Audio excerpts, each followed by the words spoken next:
Vous écoutez les immersions sonores du podcast Les coulisses du voyage. Dans ces épisodes, je vous emmène avec moi dans des destinations que j'aime particulièrement. Que ce soit en mode slow tourisme, micro-aventure ou city trip engagé, seul ou accompagné, suivez-moi dans ces escapades durables. Aujourd'hui, je vous emmène pour une escapade sans voiture dans la Meuse. Les bus vont me permettre de me déplacer dans le triangle meusien que forment les villes de Saint-Mihiel, Verdun et Bar-le-Duc.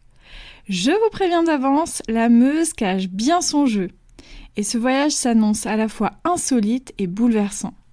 Entre découvertes artistiques, histoires indélébiles et traditions surprenantes, la Meuse a semé sur mon itinéraire de nombreuses pépites rares et atypiques qui en font une destination unique.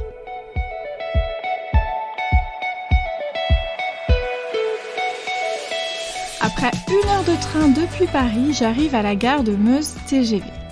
Un de mes préjugés est déjà balayé. La Meuse est toute vallonnée, contrairement à ce que je pensais.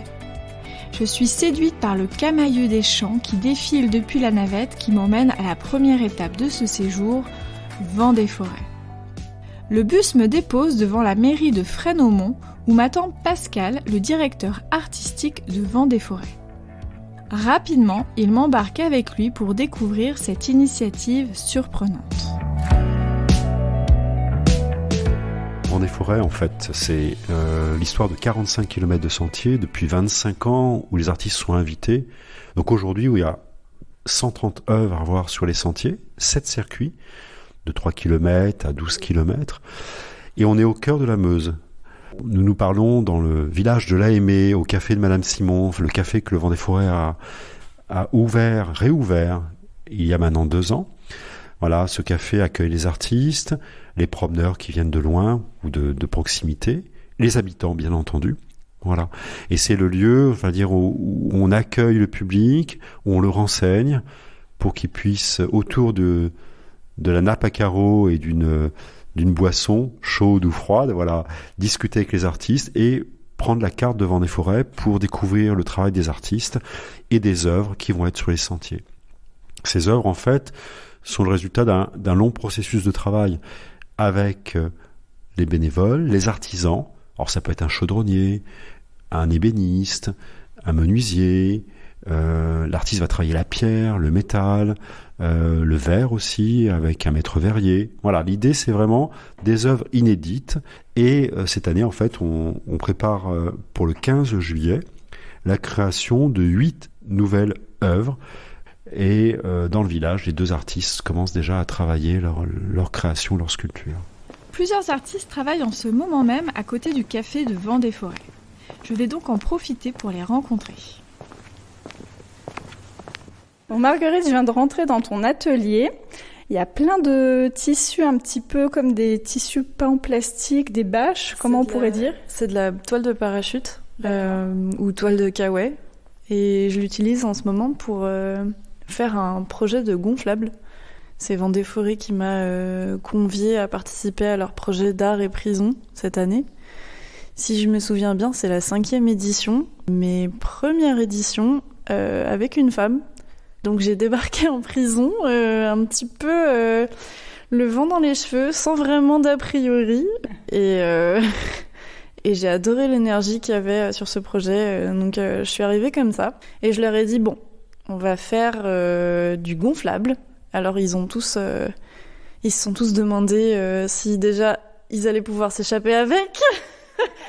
Donc si on pouvait faire une montgolfière avec, si on pouvait s'envoler avec. Donc j'ai su que ça avait tout de suite accroché sur ce terrain-là parce qu'en fait ça les a fait rêver dès le début. Moi j'étais pas très sûre de moi parce que faire coudre une ribambelle de gros gars avec leurs grosses paluches. Ouais. On ne voit pas, mais vous êtes une femme plutôt petite, menue, toute mignonne. Voilà. Pas le genre de femme qu'on s'imaginerait rentrer en prison. Et du coup, je suis arrivée avec mes kilomètres de tissu et mes 4 machines à coudre et je leur ai dit, voilà, on va coudre On va coudre des kilomètres et des kilomètres. Et ça les a emballés parce que dès le début, c'était des échelles qui étaient énormes. Donc je leur ai dit, on va travailler grand. Alors ils m'ont demandé grand comment, j'aurais dit grand comme le gymnase. On a travaillé dans le gymnase sur des longueurs de 8 mètres, 10 mètres de tissu qui allaient monter à 5 mètres de haut. Et je pense que c'est ce qui les a peut-être un peu mis à l'aise avec la technique. Je leur ai pas amené le projet comme un projet de couture, je leur ai vraiment amené le projet comme un monstre gigantesque, quoi. Non, c'était vraiment les échelles, je pense, qui les ont accrochés dès le début. C'est un projet qu'on a vraiment pensé tous ensemble, c'est-à-dire que je suis pas arrivée, j'ai pas débarqué avec une idée en tête précise. La première séance, on a dessiné tous ensemble. J'ai fait un patchwork. Donc on a fait un peu un ping-pong comme ça. Au début, ils dessinent, puis moi, je choisis les dessins, je les mixe, et ensuite je leur remontre, ils font une sélection.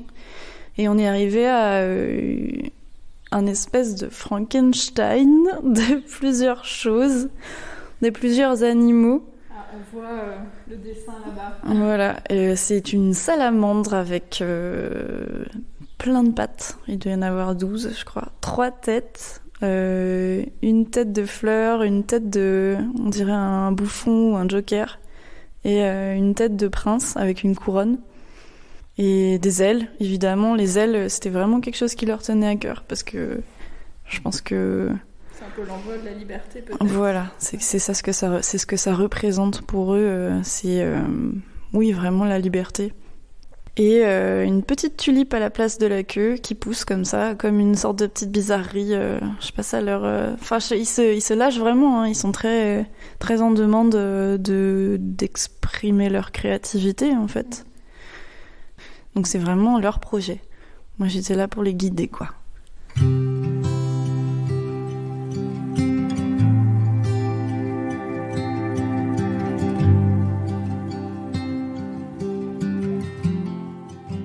Alors je viens d'arriver à mon hébergement pour la nuit. Le moins qu'on puisse dire, c'est qu'il est très insolite. Alors pour vous décrire un petit peu, c'est un grand losange en bois et en fer qui est posé là au milieu de la forêt. Ça me fait penser comme à une grosse graine là, qui essaierait vraiment de s'enraciner dans le sol. C'est très bien intégré à la nature. Il y a un petit côté futuriste aussi, c'est vraiment très très beau. Et en fait, cette maison sylvestre qui s'appelle Le Nichoir, elle a été créée par Nathalie Crasset, qui est une architecte, une designeuse très connue dont j'ai déjà pu voir le travail auparavant. Donc je vais rentrer à l'intérieur pour voir ce qui m'attend. Quand on est à l'intérieur, c'est vraiment comme une sorte de cocon. Alors c'est très intriguant parce que comme l'architecture est en losange, les parois ne sont pas toutes droites en fait, elles sont penchées. Il y a un petit poêle au milieu et puis il y a un premier étage. Quand on monte, je vais aller voir. Quand on monte, qu'est-ce qui se passe ? Tac, tac, tac. Il y a une sorte de dortoir, donc il y a 4 matelas posés au sol. Donc moi j'ai de la chance, je vais être toute seule pour en profiter. Il y a des sacs de couchage, il y a tout ce qu'il faut. Et c'est vraiment comme un petit cocon. Il y a des petites fenêtres qui donnent sur les arbres. C'est vraiment magnifique.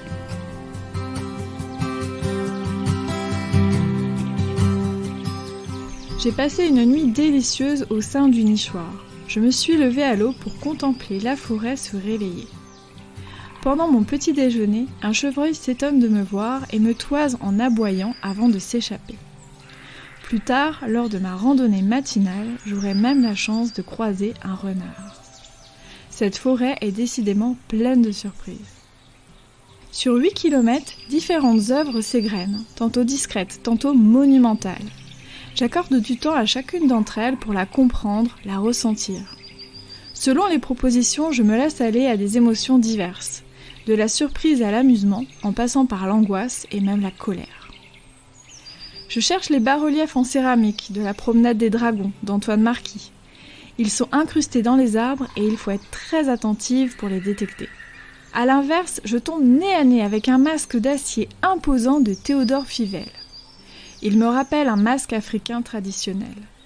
En le scrutant, je ne suis pas au bout de mes surprises car il cache subtilement un four à pain. En pleine forêt, l'artiste invite ainsi les visiteurs à un moment de partage et de convivialité. Plus loin, je suis émue par les carcasses de voitures enterrées dont seul le toit dépasse de l'humus. Cette œuvre pensée par Joël Thépeau symbolise l'exode de milliers de personnes lors de la Première Guerre mondiale. La diversité des œuvres permet de ressentir toute une palette de sensations et de questionnements. Sans aucun doute, la découverte de ce sentier m'a donné envie de découvrir les 6 autres. Je rejoins ensuite la ville de Saint-Mihiel, située à quelques kilomètres de Vendée-Forêt. Cette petite cité de caractère ne paye pas de mine au premier coup d'œil. Mais les curieux y trouveront de belles pépites comme une magnifique bibliothèque bénédictine datant de 1775. 9000 ouvrages anciens et rares sont disposés élégamment sur de sublimes étagères en bois de part et d'autre de la pièce. Les 17 fenêtres astucieusement disposées diffusent une lumière douce. Le plafond est recouvert d'éléments floraux moulés. Ce décor est somptueux et je m'y verrais bien écrire pendant de longues heures. Je sais que ce type de lieu est unique en France, alors je savoure chaque seconde. Saint-Mihiel est aussi réputé pour ses édifices aux façades Renaissance et pour son talentueux sculpteur Ligier Richier. Devant la pâmoison de la Vierge, dans l'église Saint-Étienne, je comprends l'engouement pour son œuvre. Il sait littéralement donner vie à la pierre. Ses personnages semblent bouger, les tissus semblent flotter et les détails sur les chevelures sont tout simplement incroyables.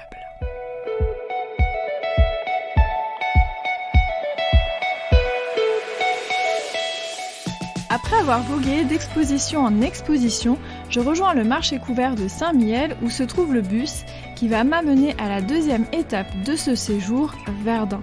Je vais y rencontrer Maxime de l'Office de tourisme qui va me livrer quelques éléments pour comprendre cette ville au passé bien connu.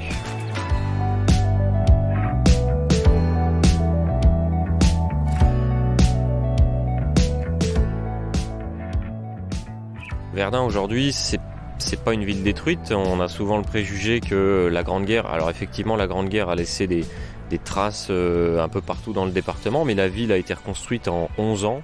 Et donc aujourd'hui on a une ville vraiment qui vit énormément et qui est articulée autour de la Meuse, donc c'est le fleuve qui la traverse.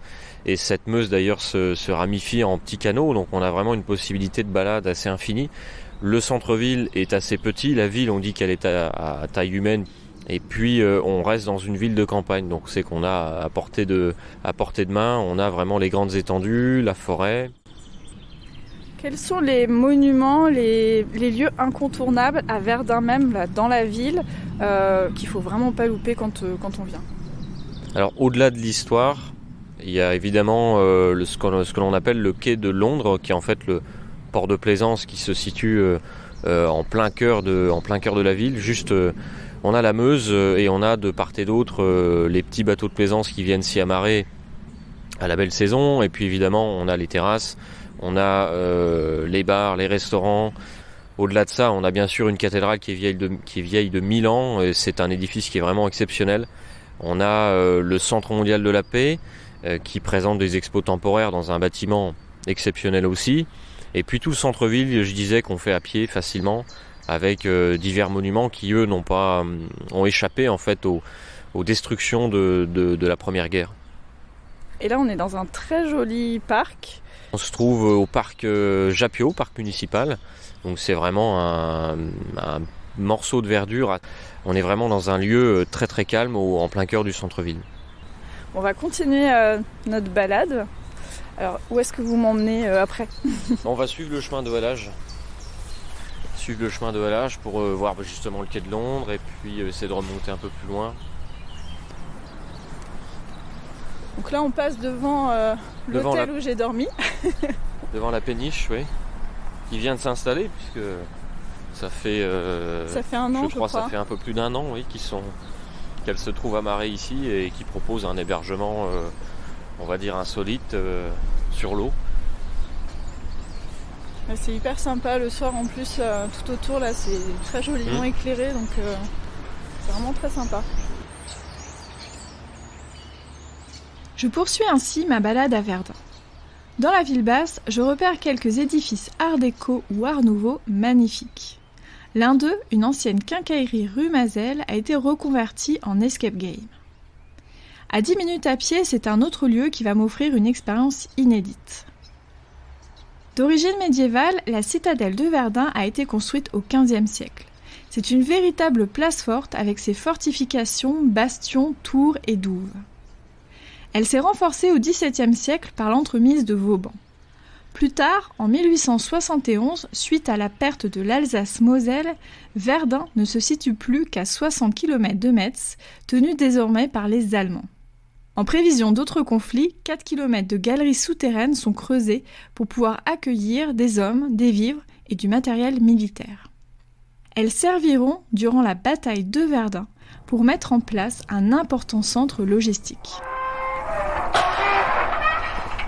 Oh, c'est pas vrai. La copée, c'est pas là, c'est dehors. La mouise. Il paraît qu'ils ont de quoi faire becter 2000 hommes pendant 1 an.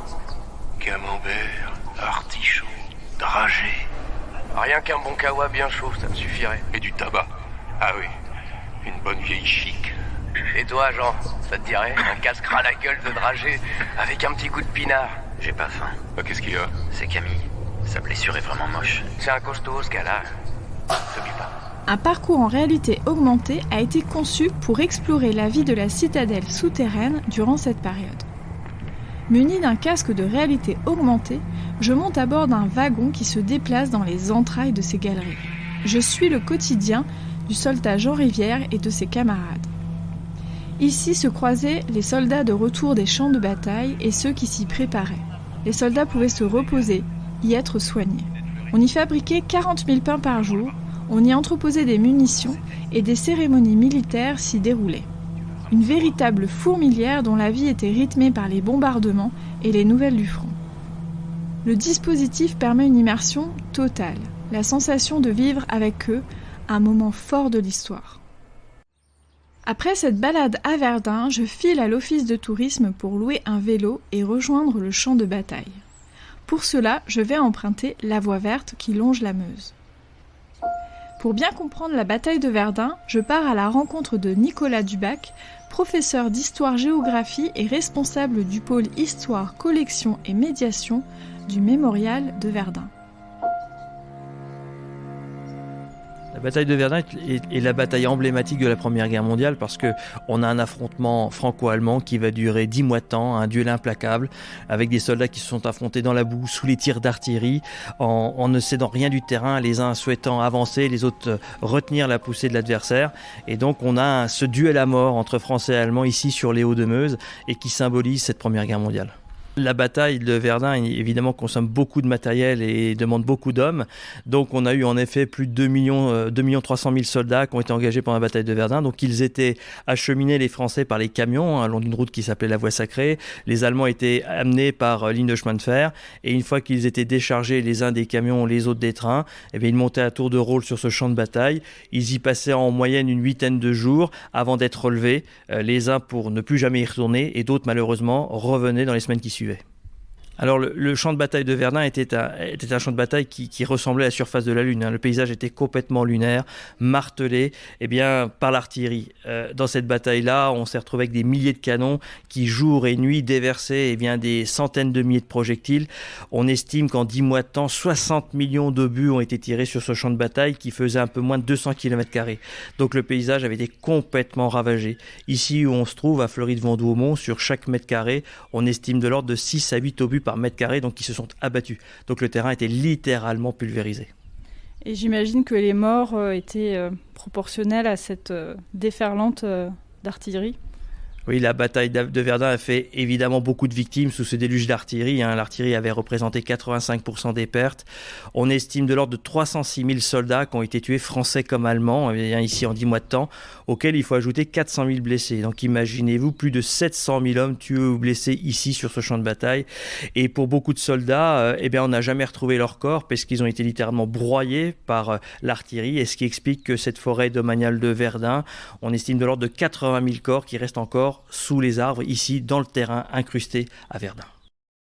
Alors c'est vrai que le cerveau humain a du mal à se représenter cette guerre, cette bataille. Et justement, dans le mémorial, vous avez essayé que les visiteurs puissent s'approcher au plus près de la réalité du quotidien des soldats. Comment vous avez procédé ? Alors pour essayer de s'approcher de cette expérience vécue par les combattants de la bataille de Verdun, dans le musée, nous avons de nombreux dispositifs dans lesquels on n'hésite pas à recourir à la reconstitution du terrain tel qu'il pouvait être, avec notamment de la résine qui permet de modéliser le terrain. Il y a également beaucoup de dispositifs audiovisuels qui permettent de projeter des photos d'époque qui montrent la dévastation du terrain. On va avoir également des films qui sont souvent des films de reconstitution qui ont été faits pendant la guerre ou après pour essayer de s'approcher de cette réalité du bombardement. Les bruitages également sont très importants et les visiteurs, à l'aide de casques, ils peuvent écouter des témoignages également. Donc on est dans cette ambiance au rez-de-chaussée du mémorial avec une scénographie qui est très, très sombre, cette ambiance de la mort. Et vraiment, lorsque l'on couple la reconstitution qui vous entoure, les films qui sont projetés et les enregistrements de ces témoignages, vraiment, on essaye, évidemment, on ne connaîtra pas ça, mais on s'approche un peu au plus près de cette réalité combattante. Et moi, je me demandais aussi quel message vous avez envie de faire passer, avec quoi vous avez envie que les visiteurs repartent. Le message fondamental que l'on doit emporter avec soi une fois qu'on est venu ici au mémorial et sur le champ de bataille de Verdun, parce que l'histoire, elle est présente sur le terrain, les vestiges sont partout là autour de nous, c'est un message d'humanisme. C'est-à-dire qu'on se retrouve ici face à cet immense avertissement de l'histoire qui a dévasté ce terrain tout autour de nous. Ce terrain sous la forêt est mort il y a plus de 100 ans. Et donc c'est très important de voir que des hommes ont souffert, des hommes avec un H majuscule, des hommes et des femmes, ont souffert en grand nombre pour qu'à l'avenir, on ne puisse plus reconnaître une telle souffrance. Donc on est sur un événement du passé, mais que l'on emporte avec soi pour donner finalement du sens à l'actualité que nous vivons. C'est ça le message qui est légué, ce cri mémoriel laissé par cette génération marquée au fer rouge pour que les générations à venir ne connaissent plus jamais ça.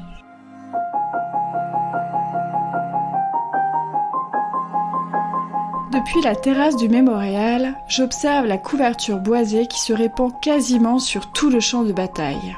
Cette forêt d'exception a une histoire singulière et des particularités que je vais découvrir en compagnie de Guillaume Rouard, technicien forestier à l'Office national des forêts.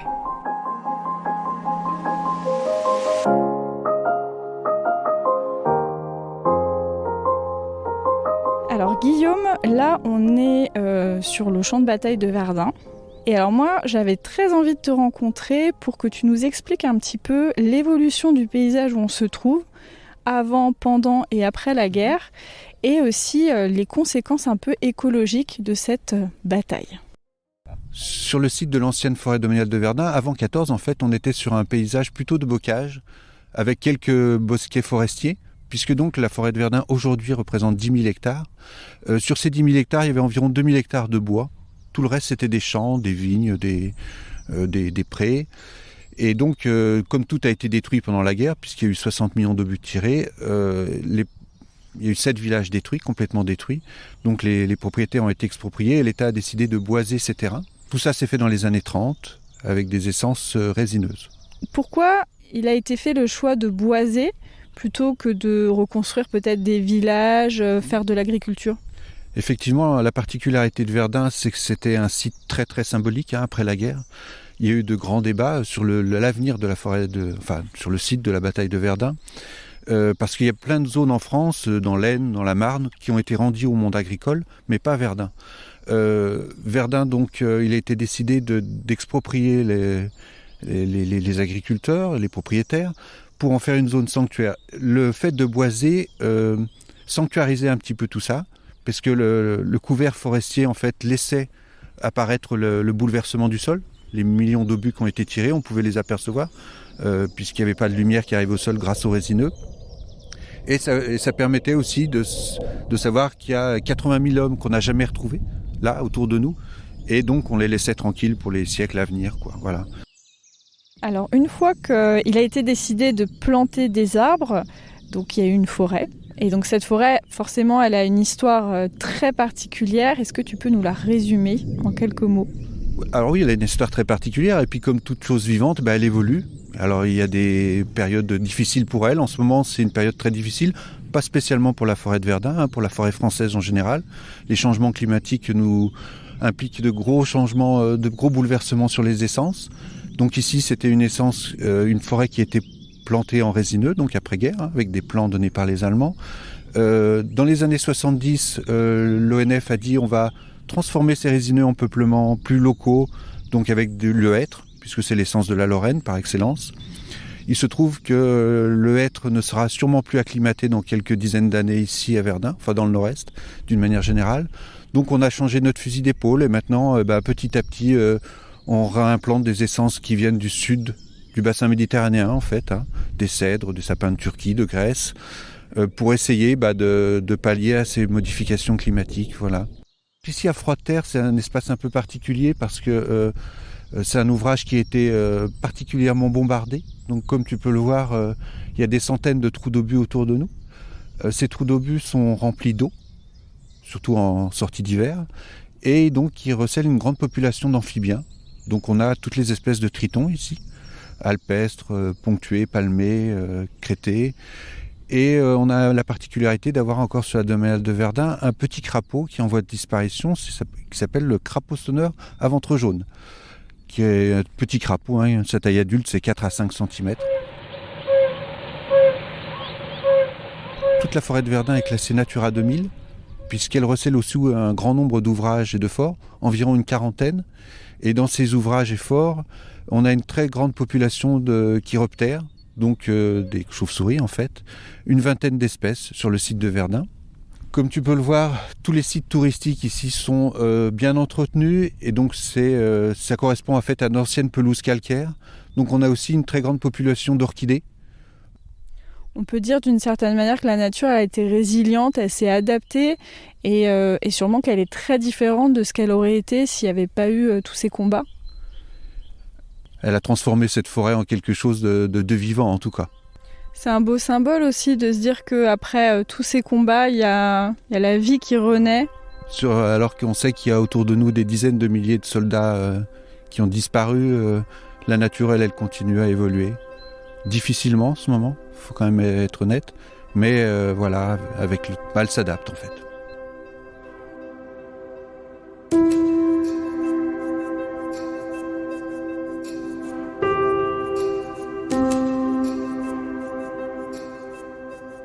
Depuis que je suis arrivée sur le champ de bataille, les chiffres cognent dans ma tête, se heurtent aux limites de mon imagination.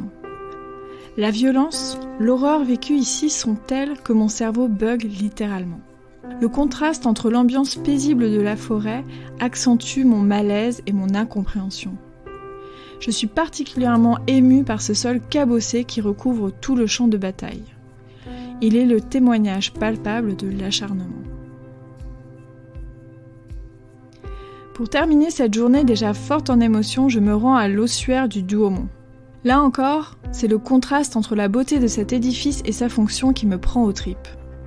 Une grande tour fend le ciel. La nuit, c'est un phare qui rappelle au monde le sacrifice des hommes morts dans cette bataille. Sur le côté, plusieurs ailes allongées forment un cloître long de 137 mètres. Ici reposent 130 000 hommes morts à Verdun, dont les corps n'ont jamais pu être identifiés. C'est donc un lieu de recueillement pour toutes les familles. Dans le cloître, elles peuvent apposer sur les murs et le plafond des plaques gravées avec le nom de leurs proches. Elles sont baignées d'une douce lumière orangée. Avec le plus grand des respects, je grimpe ensuite à la tour. L'architecture est spectaculaire et renforce la solennité de l'instant. À son sommet, deux forêts se côtoient, celle des milliers de croix blanches et celle des arbres.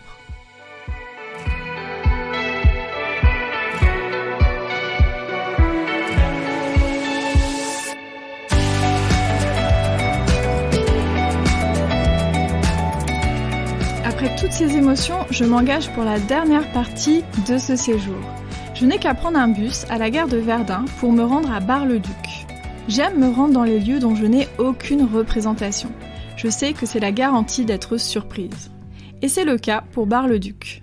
Je ne m'attendais pas à ce qu'elle soit aussi belle et si riche en patrimoine. Dans ces hauteurs, je flâne dans un quartier aux édifices de style Renaissance remarquablement conservés. J'observe les détails de cette architecture aux lignes strictes et aux détails raffinés. Je contemple les frontons sculptés, les gargouilles et pilastres cannelés réalisés en pierre de Savonnière, une roche locale aux teintes écrues. D'autres surprises se cachent derrière de lourdes portes. Il faut d'abord pousser celle de l'église Saint-Étienne pour dénicher une œuvre magistrale de Ligier Richier. Le transi est une sculpture funéraire en l'honneur de René de Chalon. Elle représente un squelette décharné, bien debout et tendant le bras dans les airs. C'est d'un réalisme bluffant. C'est une originalité car les transis représentent normalement le défunt de manière fidèle et en position couchée. L'autre porte à ouvrir se situe sur la rue des Ducs. Une pancarte indiquant pressoir seigneurial devrait vous mettre la puce à l'oreille. En entrant, on découvre une immense machine en bois qui servait à presser les raisins car Bar-le-Duc était autrefois entouré de vignes. Ce pressoir à levier date du XVe siècle. À bien y regarder, Bar-le-Duc possède des trésors rares et même un savoir-faire unique au monde. Avant de repartir de Bar-le-Duc, je me rends à la maison d'Utriez. À bientôt, au revoir mesdames.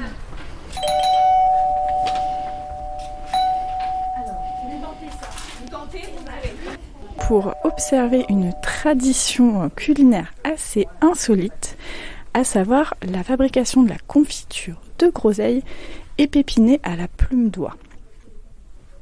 Je suis Anne Dutriez, j'ai repris l'entreprise de mes grands-parents en 2000. Mes grands-parents avaient racheté le secret de fabrication en 1974 à Monsieur Amiable, qui était le dernier fabricant de confiture à Bar-le-Duc. La légende raconte qu'un duc aurait exigé, en fait, d'avoir de la confiture de groseille sans les pépins. À l'époque, il y avait les pépins avec le fruit, et donc le duc exigea d'avoir de la confiture de groseille sans les pépins pour pouvoir déguster et avoir la saveur du fruit en bouche. Parce qu'aujourd'hui, on fait de la gelée de groseille et nous sommes les seuls au monde à faire de la confiture de groseille. La gelée, c'est uniquement le jus du fruit. La confiture, les fruits sont dans le sirop de sucre. Tous les étés, je venais aider mes grands-parents à fabriquer la confiture parce qu'elle était fabriquée à partir de mi-juillet, donc quand j'étais en vacances scolaires. Maintenant, avec le temps qui a changé, on commence mi-juin, fin juin. Donc il y a une avancée dans la fabrication de la confiture. Je venais aider mes grands-parents pendant des années et j'ai eu envie de reprendre leur entreprise et de perpétuer une tradition séculaire qui est unique au monde et qui est excellente. Alors expliquez-moi tout ça, comment ça se passe le processus ? Donc les épépineuses coupent chaque groseille avec une paire de ciseaux en laissant 2 mm de tige. Donc déjà ça c'est long. Souvent ce sont les enfants à l'époque ce sont les enfants qui aidaient leur mère à couper les groseilles parce que les épépineuses préféraient épépiner simplement. D'accord. Une fois que les fruits sont coupés, on lave les fruits. La plume d'oie taillée en biseau comme ceci, on pique entre la petite tige qu'on a coupée et la fleur du fruit et on retire tous les pépins. La difficulté dans l'épépinage, c'est de réussir à retirer les pépins sans retirer la chair. Ah ouais. Donc il faut que le fruit reste intact. Ah, surtout qu'il n'y en a pas qu'un seul de pépins, il y en a 7-8 en moyenne, ça dépend de la taille de la groseille. Et vous voyez, la groseille, elle reste bien en perles, comme si on ne l'avait pas touchée. Oh, moi, je pense que si j'essayais de faire ça, ce serait un carnage. Mais vous allez essayer. Ah, je vais essayer, d'accord. Il faut une patience. Ça prend combien de temps d'épépiner ?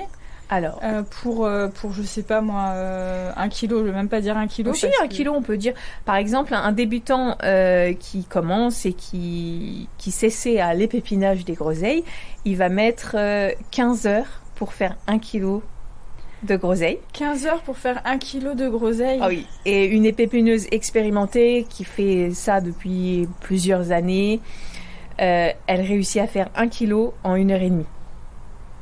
D'accord. Dans les meilleures épépineuses. Beaucoup de personnes qui goûtent la confiture me disent qu'elles ont l'impression de manger le fruit qu'elles viennent de cueillir sur l'arbre sans les pépins. Donc elles retrouvent la saveur de la groseille fraîche. C'est sur cette note sucrée que s'achève ce voyage étonnant dans la Meuse. Si cette immersion sonore vous a donné envie d'en savoir plus, vous retrouverez le récit détaillé de ce voyage sur notre blog lesglobeblogueurs.com. Vous pourrez aussi organiser votre séjour dans ce beau département grâce au site de Meuse Attractivité. Bien entendu, tous les liens sont à retrouver dans la description de cet épisode. Pour ne pas rater les prochaines immersions sonores et écouter les saisons précédentes, pensez à vous abonner sur votre plateforme d'écoute préférée, Apple Podcasts, Spotify, Deezer et bien d'autres. Et pour me soutenir gratuitement et rapidement, vous pouvez simplement me mettre 5 étoiles sur Apple Podcasts et me laisser un commentaire. Ne faites pas les timides, je suis hyper sympa et je lis tous vos messages. Enfin, vous pouvez suivre nos aventures au quotidien sur notre compte Instagram @globblogger. Je vous souhaite un très bel été, de superbes escapades durables ici ou ailleurs, et je vous dis à bientôt pour la saison 5 qui devrait démarrer à l'automne 2023.